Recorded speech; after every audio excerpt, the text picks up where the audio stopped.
Hello and welcome. I am Exelite and this is my channel. To continue our celebration of 31 days of Halloween, tonight I am going to read to you an excerpt of one of my top 2 favorite books. This is The Hound of the Baskervilles, and it's a Sherlock Holmes adventure. It was written by Sir Arthur Conan Doyle in 1901, and I hope that by reading this excerpt, it might lead you to go read the entire book. I cannot recommend it enough. So, let's go. I have said that over the great Grimpen Mire there hung a dense, white fog. It was drifting slowly in our direction and banked itself up like a wall on that side of us, low but thick and well defined. The moon shone on it, and it looked like a great shimmering ice field. Holmes's face was turned towards it, and he muttered impatiently as he watched its sluggish drift. "It's moving towards us, Watson." "Is that serious?" "Very serious indeed. The one thing upon earth which could have disarranged my plans. He can't be very long. It's already 10 o'clock. Our success and even his life may depend upon his coming out before the fog is over the path." The night was clear and fine. The stars shone cold and bright, while a half-moon bathed the whole scene in a soft, uncertain light. Before us lay the dark bulk of the house, its serrated roof and bristling chimneys hard outlined against the silver-spangled sky. Broad bars of golden light from the lower windows stretched across the orchard and the moor. One of them was suddenly shut off. There only remained the lamp in the dining room where the 2 men, the murderous host and the unconscious guest, still chatted over their cigars.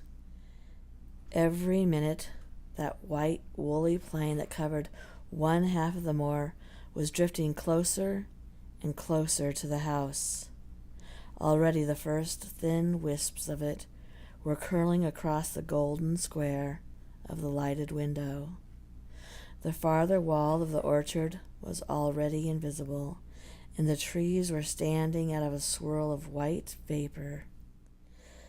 As we watched it, the fog wreaths came crawling around both corners of the house and rolled slowly into one dense bank, on which the upper floor and the roof floated like a strange ship upon a shadowy sea. Holmes struck his hand passionately upon the rock in front of us and stamped his feet in impatience. "If he isn't out of there in a quarter of an hour, the path will be covered.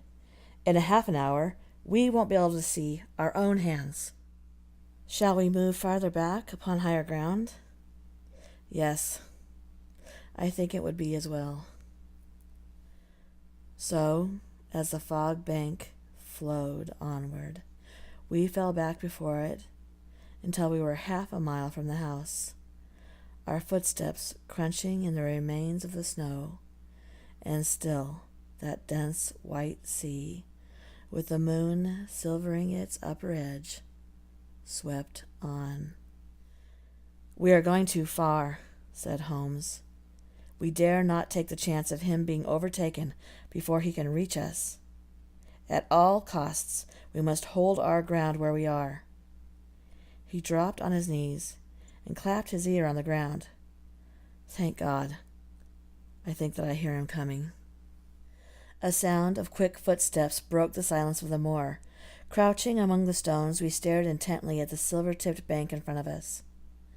The steps grew louder, and through the fog, as through a curtain, there stepped the man whom we were waiting.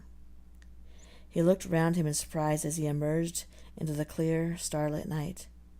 Then he came swiftly along the path, passed close to where we lay, and went on up the long slope behind us.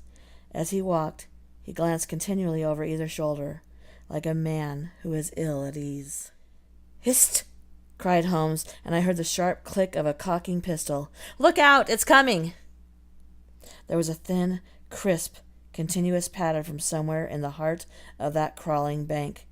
The cloud was within 50 yards of where we lay, and we glared at it, all three, uncertain what horror was about to break from the heart of it. I was at Holmes's elbow, and I glanced at his face. It was pale and exulted, his eyes shining brightly in the moonlight, but suddenly they started forward in a rigid, fixed stare, and his lips parted in amazement. At the same instant, Lestrade gave a yell of terror and threw himself face downward upon the ground. I sprang to my feet, my inert hand grasping my pistol, my mind paralyzed by the dreadful shape that had sprung out upon us from the shadows of the fog. A hound it was, an enormous coal-black hound, but not such a hound as mortal eyes have ever seen. Fire burst from its open mouth, its eyes glowed with a smoldering glare. Its muzzle and hackles and dewlap were outlined in flickering flame.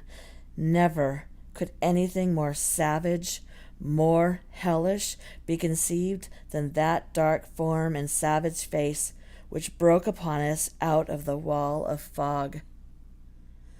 With long bounds, the huge black creature was leaping down the track, following hard upon the footsteps of our friend. So paralyzed were we by the apparition that we allowed him to pass before we had recovered our nerve. Then Holmes and I both fired together, and the creature gave a hideous growl, which showed that one at least had hit him. He did not pause, however, but bounded onwards. Far away on the path we saw Sir Henry looking back, his face white in the moonlight, his hands raised in horror, glaring helplessly at the frightening thing. But that cry of pain from the hound had blown all our fears out to the winds. If he was vulnerable, he was mortal, and if we could wound him, we could kill him. Never have I seen a man run as fast as Holmes ran that night. I am reckoned fleet of foot, but he outpaced me as much as I outpaced the little professional. In front of us, as we flew up the track, we heard scream after scream from Sir Henry, and the deep roar of the hound. I was in time to see the beast spring upon its victim, hurl him to the ground, and worry at his throat. But the next instant, Holmes had emptied 5 barrels of his revolver into the creature's flank. With a last howl of agony and a vicious snap in the air, it rolled upon its back, 4 feet pawing furiously, and then fell limp upon its side. The giant hound was dead. Sir Henry lay insensible where he had fallen. We tore away his collar, and Holmes breathed a prayer of gratitude when we saw that there was no sign of a wound, and that the rescue had been in time. Already our friend's eyelids shivered. Lestrade thrust his brandy flask between the baronet's teeth, and 2 frightened eyes were looking up at us. "My God," he whispered. "Whatever was it?" "It's dead, whatever it is," said Holmes. "We've laid the family ghost once and forever."